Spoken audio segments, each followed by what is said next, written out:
Los rebrotes de coronavirus inundan el mapa de España. Todo el territorio está plagado de nuevos focos, a excepción de Asturias. 120 rebrotes en nuestro país, 3 fallecidos este fin de semana y 164 contagios en las últimas 24 horas. Las comunidades autónomas comienzan a tomar medidas. La mascarilla es obligatoria en 10 comunidades autónomas y algunos territorios retroceden a la fase 2. Los planes de confinamiento decretados por Quim-Torra se encuentran de frente con algo inesperado. Una jueza se niega a ratificar esas medidas de confinamiento. El presidente de la Generalitat desobedece. ¿Qué es lo que ha sucedido? Se lo contamos en unos minutos. Ayer la jornada electoral terminó con una victoria aplastante de Alberto Núñez Feijóo en Galicia y con el auge del nacionalismo en el País Vasco. El Partido Popular gana y consigue superar la mayoría absoluta en la región gallega. Una victoria que es vista por muchos como una amenaza para el liderazgo de Pablo Casado y como el ejemplo de que la moderación gana. Hoy se han celebrado en toda España actos como ese en homenaje a Miguel Ángel Blanco, el que fuera concejal en Ermo, en la localidad vizcaína del Partido Popular. Se cumplen 23 años de su brutal asesinato a manos de la banda terrorista ETA. Novedades en el escándalo que Pablo Iglesias intenta ocultar. Reino Unido da vía libre y el juez va a viajar a Gales para investigar la destrucción de la tarjeta de Dina Busselham que acecha al vicepresidente morado. De este modo, el magistrado Manuel García Castellón podrá esclarecer el deterioro de esa tarjeta y qué fue lo que ocurrió realmente con ella. Las malas previsiones económicas para España se agolpan. La AIREF presentará este jueves un análisis de la situación fiscal y las estimaciones presupuestarias económicas para nuestro país. Atención, porque ya han adelantado que el PIB podría caer en más de un 12%. Con una posible oleada de coronavirus en otoño, la cifra sería todavía mayor. El Fondo Monetario Internacional acaba de publicar unas previsiones de acuerdo con las cuales la economía mundial se contraerá un 5% este año, la de la zona euro un 10% y la española casi un 13%. En opinión de la AIREF, la contracción de nuestra actividad podría ser algo menor y se situaría en el entorno de un 10%, que podría alcanzar el 12% del PIB.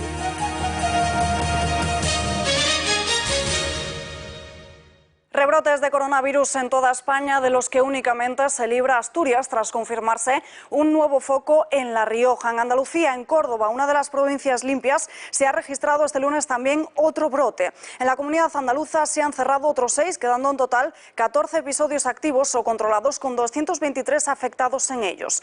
Otra de las grandes novedades del día es que Zaragoza y Huesca, así como las comarcas centrales de Aragón, retroceden a la fase 2 al detectarse vectores de contagio en estas zonas.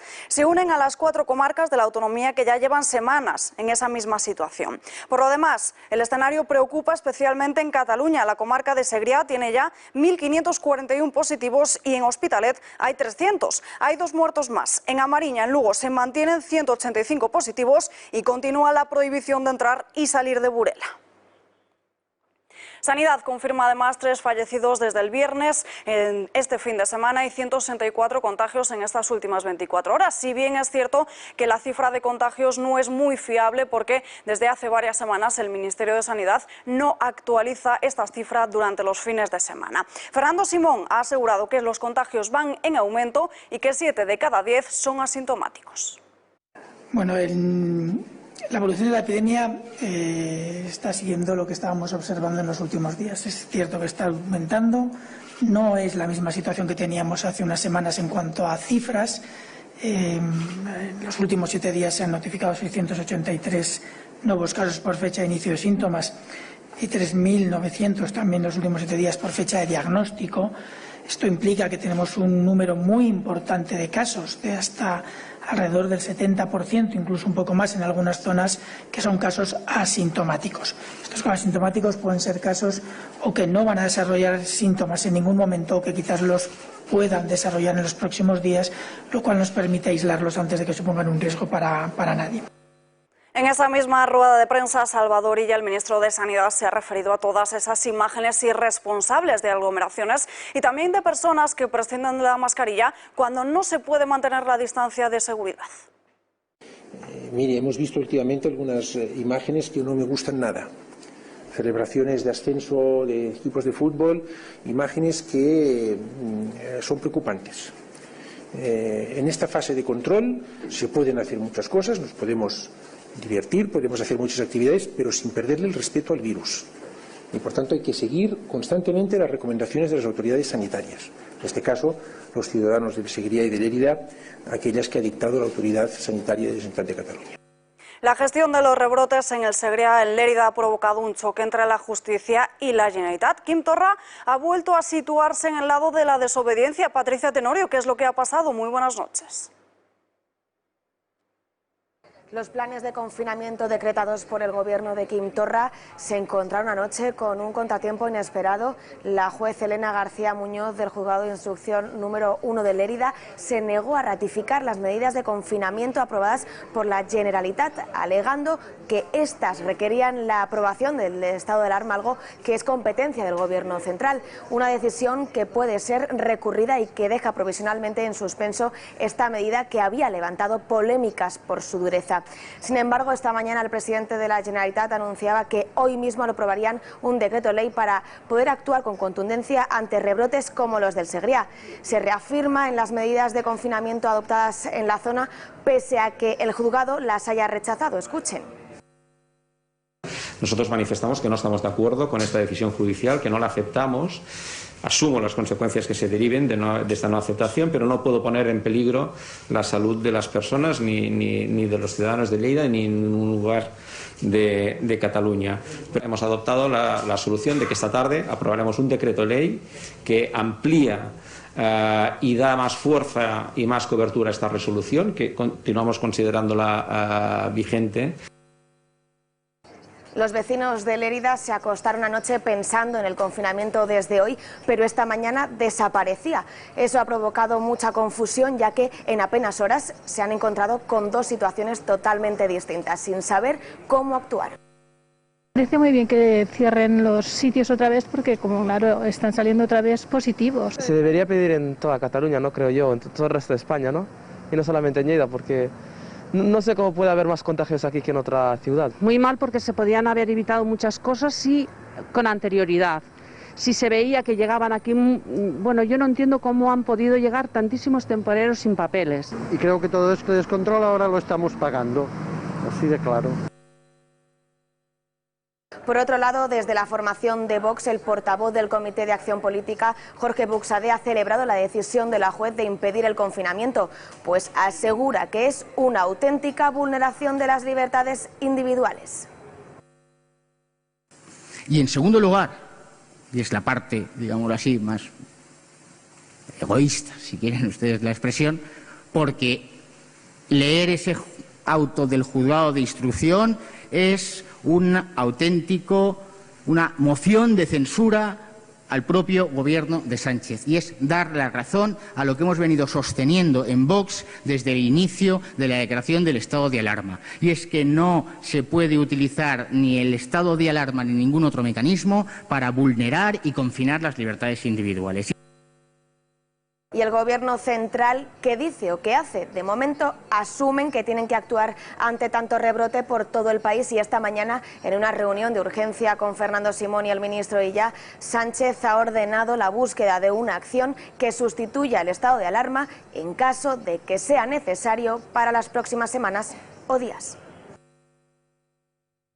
Hoy lunes, comité de seguimiento del coronavirus encabezado por el presidente del gobierno para analizar la situación epidemiológica tras los rebrotes de los últimos días.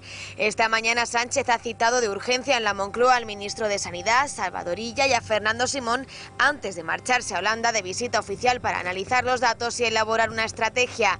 Casi 40 días después de iniciar la desescalada, Moncloa asume que tiene que actuar, pero que no sabe cómo hacerlo. Los rebrotes se acumulan ya por todo el país y desde que dejó en manos de las comunidades autónomas la toma de decisiones, ahora Sánchez se abre a tomar nuevas medidas. Tenemos que aprender que cuando el gobierno decía que bueno, que no hay plan B. Yo mismo lo he dicho en no pocas entrevistas, no hay plan B.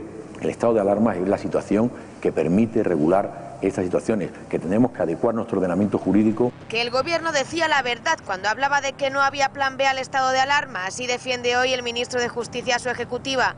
La ministra de Industria y Turismo pide también una respuesta rápida a controlar los rebrotes. Lo importante es dar una rápida respuesta a esos rebrotes, que los rebrotes estén controlados. Sánchez ha ordenado a su equipo la búsqueda de una opción que sustituya al estado de alarma por si fuera necesario en las próximas horas o días. De no encajarla en el marco legal, el gobierno apostaría de nuevo por un real decreto de estado de alarma selectivo que afectaría a zonas concretas del país, aquellas más afectadas por la pandemia.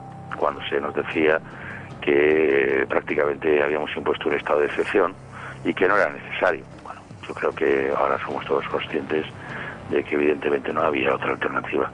Se puede producir confinamientos, como ya ven, es verdad que hace falta la autorización judicial. El estado de alarma, de nuevo, en juego. Ante esta situación, 10 comunidades autónomas han impuesto el uso obligatorio de las mascarillas para así poder evitar el contagio del coronavirus. En Murcia deben ponerse a partir de hoy. En Andalucía se incorporan este miércoles y desde Castilla-La Mancha piden que el criterio sea uniforme para toda España. Será obligatorio el uso de mascarilla en cualquier espacio público, abierto o cerrado, haya o no distancia social de seguridad. La mascarilla deberá llevarse puesta en todo momento con medida de protección propia y ajena. Yo creo que más que empezar cada región de España a plantearse qué hacer con las mascarillas, que les recuerdo hace un mes las autoridades sanitarias del país decían que no eran ni necesarias, hoy yo creo que conviene que la decisión que se tome en el conjunto del país, más que nada porque nos movemos de un lado para otro, queremos que se mueva la gente, aquí queremos que venga gente de toda España, de todo el mundo, por consiguiente parece razonable que las normas sean iguales en todos los sitios.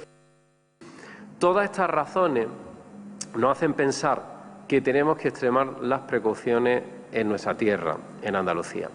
Por eso esta mañana he llevado al Comité Técnico, al Comité Técnico Médico y Científico, la decisión de que de una manera intensa y de una manera intensa y de una manera también extensiva, hacer que el uso, digamos, de la mascarilla sea obligatorio en toda Andalucía. Y en medio de todos los rebrotes de coronavirus en España, los MIR de la Comunidad de Madrid inician una huelga indefinida para así poder mejorar sus condiciones. Comienzan este parón para forzar a la Consejería de Sanidad a negociar un convenio que termine con situaciones como turnos que consideran abusivos o la atención a pacientes sin supervisión de un médico.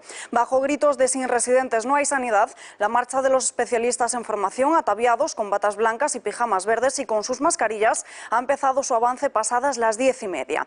Piden que se termine la libranza de todas las guardias, subida salarial o lugares de descanso dignos. El comité de huelga, con un representante de una organización sindical, la asociación AMITS, inició el pasado 2 de julio negociaciones con la Consejería para así poder alcanzar pactos y acuerdos sobre mejoras de las condiciones laborables de este personal residente en formación, pero no llegaron a un buen puerto.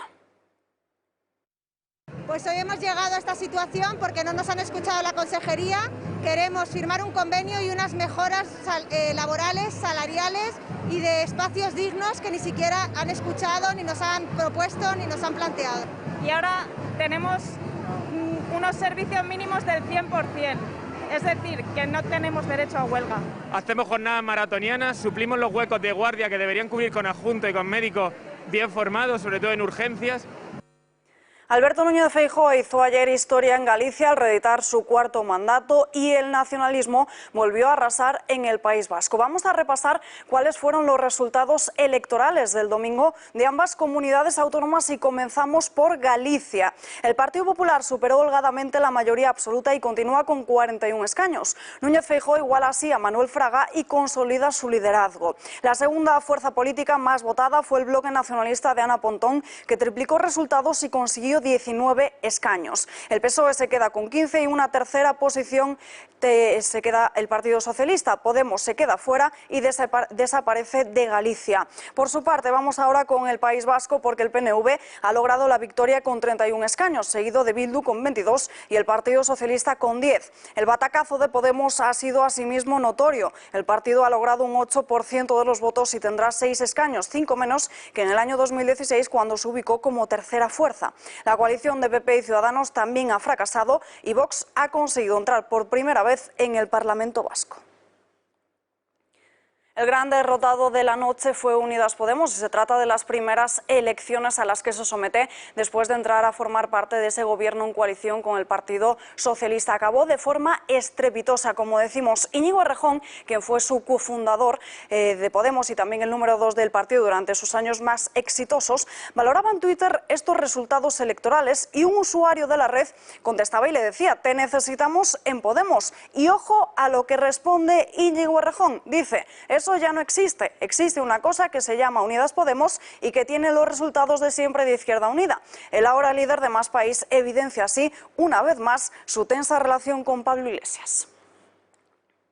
La aplastante victoria de Alberto Núñez Feijóo también ha sugerido la lectura de que esto compromete a Pablo Casado y que esa línea de la moderación que está siguiendo Feijóo es la que realmente funciona. Es el discurso que les interesa al Partido Socialista y también al Gobierno para atacar al Grupo Popular.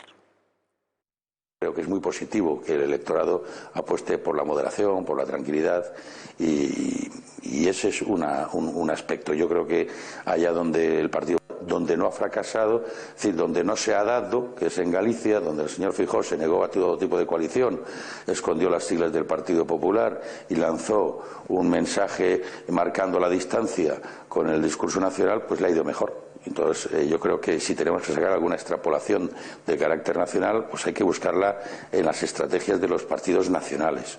Y yo aquí creo claramente que el Partido Popular pues no puede salir nada contento. Bueno, lo que ha ganado es más bien la tesis de la moderación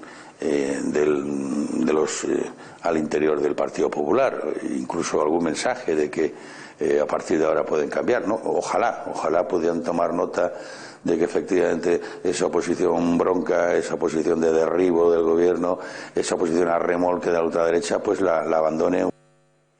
Eso dice ahora el número 3 del Partido Socialista y se contradice con las declaraciones que vienen manteniendo desde hace algún tiempo. Y si no, recuerden cómo se refería María Jesús Montero a Alberto Núñez Feijóo. Dice el señor Feijóo: yo no necesito en Galicia ningún tipo de alianza, porque yo en Galicia represento a toda la derecha. Y tiene razón. El señor Feijóo representa en Galicia a la ultraderecha, representa en Galicia a los que no quieren la política, representa a todos aquellos que en otras partes del Estado sí que tienen una formación política propia que les representa, por mucho que venga el señor Abascal. Bueno, siempre ha existido la rivalidad entre Alberto Núñez Feijóo y Pablo Casado. Su nombre salió en todas las quinielas cuando Mariano Rajoy abandonó el Partido Popular, pero finalmente el gallego decidió apostar por Galicia, por su tierra. Hoy, tras haber ganado las elecciones una vez más, se ha referido a este asunto, asegurando que no se arrepiente.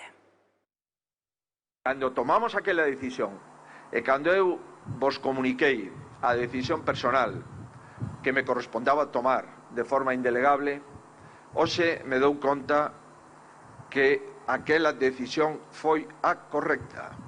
E por eso estamos aquí. Estamos aquí porque cando se aposta por Galicia, Galicia, Galicia, Galicia, e por cuarta vez Galicia, e para sempre Galicia non o esquece xamais.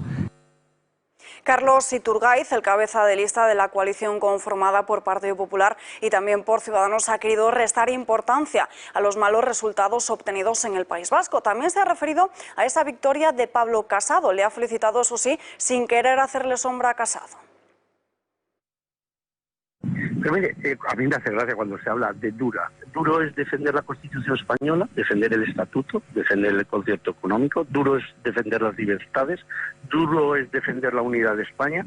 Si eso es duro, bueno, pues bien, Pues entonces es duro, pero este es un partido nacional. Y yo lo que le digo es que el tándem, cuando se habla mucho de esas comparaciones, quien ha ganado es el tándem, sin duda alguna, en España. En los análisis que hay que hacer, el tándem que vence es el de Feijóo, Casado, y la gran derrota es el de Sánchez y Iglesias. Iñigo Urkullu ha mejorado los resultados de su partido con respecto a 2016 al obtener 3 escaños más, pero se queda a 7 de esa mayoría absoluta en el Parlamento Vasco, que se sitúa en 38, salvo sorpresas, reeditarán el pacto con el Partido Socialista. Y hoy el portavoz del Gobierno vasco, Josu Erkoreka, se ha referido precisamente sobre este asunto.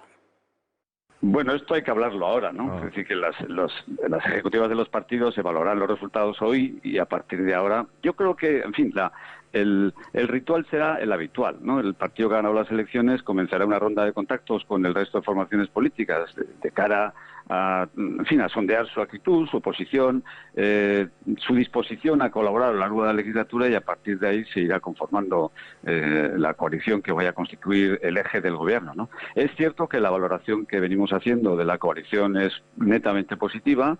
Se articuló en torno a un programa sólido que se ha cumplido en un elevadísimo porcentaje. En los comicios vascos, tanto el PNV como EH Bildu han visto cómo han mejorado sus resultados con respecto a las anteriores elecciones del año 2016. En Galicia, el bloque nacionalista gallego se ha disparado también estrepitosamente. Unos hechos, este auge del nacionalismo ha sido criticado por Ciudadanos, echando directamente la culpa al Partido Socialista. El dato más preocupante que hemos sacado es más allá de los números de cada partido, de cada, en este caso, rama, el hecho del auge de los nacionalistas, los datos y el resultado del BNG y sobre todo de Bildu, en un momento además en el que se estaba, en este caso, viendo el aniversario del 27 asesinato y secuestro de Miguel Ángel Blanco, pues nos preocupa porque creemos que la historia en este caso no se está teniendo presente y nos preocupa el resurgimiento o la fuerza que estos grupos puedan tener. Creo que también en el día de ayer los ciudadanos del País Vasco y de Galicia mandaron un mensaje al Gobierno central, un mensaje claro que nosotros queremos reafirmar, y es el hecho de que pactar con aquellos que no creen en nuestro país lo único que hace es darles alas, es darle aire. Como decía la portavoz de Ciudadanos, estas elecciones vascas han coincidido con el secuestro y posterior asesinato del concejal del Partido Popular en Ermua. Se cumplen 23 años del asesinato de Miguel Ángel Blanco a manos de ETA. En el jardín que lleva su nombre, en la capital madrileña, se ha celebrado el homenaje a Miguel Ángel Blanco en la capital. No ha sido el único, alrededor de toda España han sido muchos los que han recordado su caso. Fue asesinado a manos de la banda terrorista ETA hace ahora 23 años. El que fuera concejal de Ermua nunca le tuvo miedo a las amenazas, y por eso dicen hoy los del Partido Popular que hay que recordar su presencia siempre para no repetir la historia que ya vivieron. Se ha convertido en toda un símbolo de lucha contra el terrorismo, y hoy aquí han querido recordarlo 23 años después de su muerte. Más asuntos del día, porque el Gobierno continúa hablando de una reforma constitucional para poder terminar con aforamientos como por ejemplo el del rey. Pedro Sánchez fue el primero en sugerirlo, Pablo Iglesias insistió y ahora el ministro de Justicia también habla de ello. Juan Carlos Campo dice que todos somos iguales ante la ley y que los debates son siempre buenos. Es un tema que tenemos que analizar, es un tema que nos dimos una Constitución en el 78 que creo que es un instrumento perfectamente viable y que nos ha dado los mejores años de nuestra convivencia, pero efectivamente establece, estoy pensando en los aforamientos, en la inviolabilidad de diputados y senadores, todo es posible, todo el derecho es revisable. Lo que pasa es que es verdad que modificar la Constitución tiene la parte rígida de la misma y por tanto necesita unos apoyos enormes, pero creo que puede llegar un momento en que es bueno que abramos los debates, como con los aforamientos, en todo caso, o simplemente por los delitos cometidos en el ejercicio de tu función. Y creo que los debates enriquecen la democracia. Creo que el Estado de Derecho es sobre todo un Estado social y pensante. Y novedades también en el caso Dina, según informa el diario El Mundo y también el diario EFE. Basándose en fuentes jurídicas, el magistrado Manuel García Castellón podrá desplazarse a Gales para averiguar qué actuaciones realizó la empresa Recuperación Express con la tarjeta, tal y como exponía en el auto en el que acordó solicitar auxilio judicial a Reino Unido. En esa resolución, el juez de la Audiencia Nacional argumentaba que el resultado de esta diligencia permitiría avanzar en el esclarecimiento de la posible existencia de la comisión de un delito de daños sobre dispositivos informáticos y de un delito de apoderamiento de datos reservados de carácter personal. Y malos pronósticos para la economía española porque el Producto Interior Bruto podría caer hasta en un 12%. Así lo confirma la AIREF, que está preparando un informe sobre la política fiscal y también la situación presupuestaria y económica que está viviendo España y que se va a publicar este jueves. Lo cifran un 12%, pero atención porque si se produce una nueva oleada de coronavirus, como predicen los expertos para otoño, esa caída puede ser de hasta un 15%. El Fondo Monetario Internacional acaba de publicar unas previsiones de acuerdo con las cuales la economía mundial se contraerá un 5% este año, la de la zona euro un 10% y la española casi un 13%. En opinión de la AIREF, la contracción de nuestra actividad podría ser algo menor y se situaría en el entorno de un 10%, que podría alcanzar el 12% del PIB dependiendo principalmente de la evolución de la pandemia, no solo en nuestro país sino a nivel mundial, y del éxito de las medidas de liquidez y sostenimiento de rentas instrumentadas. En ambos escenarios, las perspectivas son de una recuperación lenta e incompleta en 2021, con un mercado laboral muy afectado que tendrá el gran reto de absorber a los trabajadores que en este momento se encuentran en un expediente de regulación temporal de empleo y que en algunas ramas de actividad, como la hostelería, llegó a alcanzar al 80% de los trabajadores. Y en Castilla-La Mancha, Emiliano García Paje va a dar la batalla por el mantenimiento del tren en Guadalajara. El presidente avisa y asegura que no le va a temblar el pulso para pedir dimisiones en el Ministerio de Fomento si no se recuperan todos esos servicios de ferrocarril que fueron suspendidos por la crisis sanitaria. Nunca ha sido rentable una línea de tren. Nunca. Ni el AVE es rentable en España. Porque cuando se le echan las cuentas al AVE, nadie cuenta lo que valió hacerlo. Solo cuentan lo que vale que funcione. Así salen las cuentas. Pero claro, el resto lo hemos pagado los españoles, como las trenes, como las adquisiciones de Renfe, en definitiva, como toda la infraestructura de este país. De manera que estamos empezando a estar un poco cansados. Y lo digo porque ya hemos conseguido darle la vuelta a algunas de las decisiones sobre los trenes, pero no nos va a quedar más remedio que pedir la dimisión, el cese inmediato de algún responsable importante del Ministerio de Fomento si no se empiezan a poner las pilas. La Guardia Civil busca a un hombre que desapareció el pasado viernes, el 10 de julio, en Zaragoza. Se llama Víctor José Lezcano y tiene 35 años. Mide 1,70 m, tiene el pelo y también los ojos negros, la nariz grande y barba. La asociación SOS Desaparecidos ha difundido esta alerta a través de las redes sociales para tratar de localizarle cuanto antes, porque además necesita medicación urgente. Si ustedes conocen o tienen alguna sospecha, pónganse en contacto con el Cuerpo de la Guardia Civil o con la Asociación de SOS Desaparecidos. La Audiencia Nacional envía a juicio a Ana Duato y a Imanol Arias por fraude a Hacienda. Los actores de la conocida serie de Cuéntame no han conseguido llegar finalmente a un acuerdo con la Fiscalía. Ahora se abre el juicio oral contra ellos dos y también contra una treintena de trabajadores y clientes de la asesoría fiscal Numaria, que les aconsejó un complejo entramado societario para poder rebajar el pago de impuestos. El Ministerio Público solicita 31 años de cárcel para Ana y para Imanol Arias pide 27 años de prisión. Según el escrito de acusación de la Fiscalía, la cuota defraudada por Imanol Arias en concepto de IRPF fue de casi 3 millones de euros, de los que ha devuelto 2,3. En lo que respecta a Ana Duato, las cantidades defraudadas alcanzaron los 1,9 millones, de los que ha devuelto a Hacienda únicamente 838.000. Y el presidente español ha viajado hasta Holanda para poder reunirse con el primer ministro del país para poder acercar posturas de cara a esa negociación del Fondo Europeo. Se trata de la primera parada en la gira que el presidente tiene previsto realizar esta semana para intentar acercar esas posturas. El primer ministro holandés se lo ha dejado claro al socialista y le ha instado a que busque una solución dentro de las fronteras nacionales y no en la Unión Europea, como se trata de hacer ahora. La propuesta de la Comisión Europea pasa por una una cuantía de 750.000 millones de euros y donde unos 140.000 irían a parar a las arcas españolas. Este martes Sánchez se va a reunir con la canciller alemana, con Angela Merkel en Berlín, y el miércoles con el primer ministro de Suecia en Estocolmo. Y no hay tiempo para más, nos despedimos ya, les dejamos como siempre con la inmensa minoría. Volvemos mañana a las 8:30. Gracias y muy buenas noches.